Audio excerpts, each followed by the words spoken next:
Thank you, brothers and sisters, for coming out tonight. It's so, so important that you are here. Our message is not just for Donald Trump, it's for our own so-called leaders. Theresa May has been disgraceful in her complicity, in her silence, and so much for this special relationship. I don't normally like doing name calling, but I honestly think Theresa the Appeaser is very apt.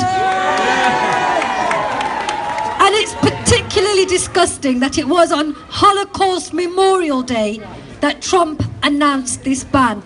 We know that irony would be lost on him, but at least when it comes to the rest of the world and the world leaders, on the very day that they stand and say, never again will we allow this kind of genocide, this kind of prejudice, this kind of appeasement to happen, on that very day, that's what happened. And I speak as an unapologetic Muslim, and I say to my fellow brothers and sisters, do not be afraid. Do not be afraid. That's what they want for us as Muslims. They want us to feel that we're alone. They want us to feel that everybody's against us, and they want us to actually be part of that hatred, the them and us. And at the same time, they want people who are not Muslim to feel people like me. To have, well, they're not one of us anyway. It doesn't matter if they're banning them. They're not banning you. They're not banning me. But we know where that kind of mentality leads. We know that it's just the beginning. Because again, it's not that far back that in so-called civilized Europe, where they used the advances of science that they had at that time to exterminate human beings in the name of supremacy and security. They used the same language of vermin, disease, so-called purity to justify. And these were so-called educated men and women. And it is disgusting that whilst we still have people alive who went through those horrors and who bore witness, and the world promised never again and we will learn, that even in the 1990s on European soil, European Muslims were massacred in Srebrenica. And again we hear those words, never again. We will not look away. And that's why I'm so proud to be a Brummie right now, because you have not looked away. You have come out. Donald Trump is no superpower. The superpower are us, the people, you and me. And you know, it brought tears to my eyes last night when I was there scrolling on social media, feeling disheartened initially, and I saw the thousands and thousands of good-hearted Americans rush to the streets, rush to the airports, saying, let them in, not in my name. That's the America that is great. And you know what? Thanks, Trump, for showing us what a great America actually looks like. Because it's not you, it's that.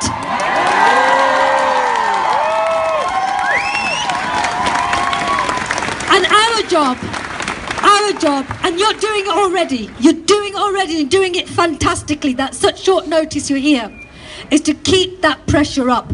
May had no moral compass. She stayed silent for 2 whole days. But when they saw the people on the streets, when they started to see that people were emailing them, trying to get hold of them, saying, we do not accept this, we started seeing the concessions. Oh, we can't have a Tory MP, for goodness sake, not being allowed in the US. It almost made me laugh. Nadeem Zahawi, you know, of course, I feel sad that he felt, you know, the prejudice for the first time in his life, joined the rest of a lot of people, and he was outraged, and he tweeted about Winston Churchill and about appeasers. And I thought, where were you? Where were you when they were demonizing disabled people and homeless people and poor people? Because you know, I'm not here just because I happen to be a Muslim. I'm here because I know the evil of demonization. I know how they try and divide us. And the fact is, what unites us is far, far greater than anything that can divide us. And that is our strength. That is our power, our humanity and love. Love is greater than hate. Love is more powerful than hate. And it may be easy for them. It may be easy with the media amplifying those voices of hate, because we all have lower instincts, and that's what they appeal to. But we are appealing to our higher instincts and drawing that out in other people. And that's why we can be proud with our heads held high that we are here. We can tell our children and grandchildren. We didn't wait till the movies came out a generation later to ask why people didn't come out. We can say we were there right at the start. And I hope that by this principled stance, we stand for our values, our humanity in this country, but also a beacon for the rest of the world.